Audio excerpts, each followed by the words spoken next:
ഇന്നത്തെ തൊഴിൽ അവസര വാർത്തയിലേക്ക് സ്വാഗതം. ബിരുദധാരികൾക്കൊരു സന്തോഷ വാർത്ത. KAS പരീക്ഷയുടെ രണ്ടാം വിജ്ഞാപനം വരുന്നു. വീണ്ടും KAS നിയമനത്തിനൊരുങ്ങി PSC. കേരള അഡ്മിനിസ്ട്രേറ്റീവ് സർവീസിന് രണ്ടാം വിജ്ഞാപനം തയ്യാറാകുന്നു. 3 ഒഴിവുകൾ പൊതുഭരണ വകുപ്പ് PSCക്ക് റിപ്പോർട്ട് ചെയ്തു. തസ്തിക മാറ്റത്തിനുള്ള 2 കാറ്റഗറികളിലും നേരിട്ടുള്ളതിലും ഓരോ ഒഴിവ് വീതമുണ്ട്. ബാക്കി 28 ഒഴിവ് ഡെപ്യൂട്ടേഷൻ റിസർവാണ്.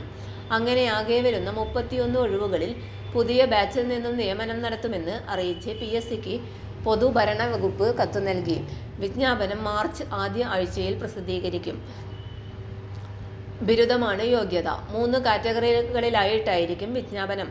നേരിട്ടുള്ള 1ഉം തസ്തിക മാറ്റത്തിനുള്ള 2ഉം. നേരിട്ടുള്ള നിയമനത്തിന് 21 വയസ്സ് മുതൽ 32 വയസ്സ് വരെയാണ് പ്രായപരിധി.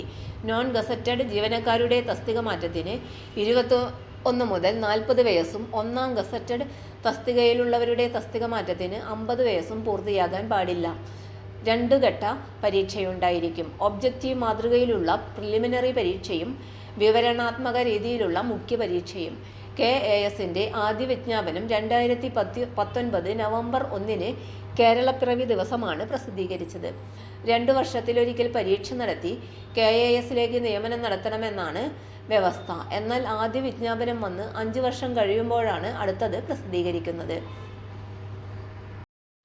തൊഴിൽ അവസര വാർത്തകൾ എല്ലാ ദിവസവും.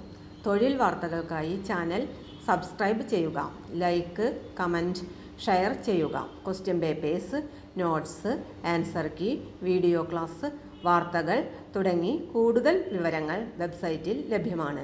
Website https://www.studyforsure.com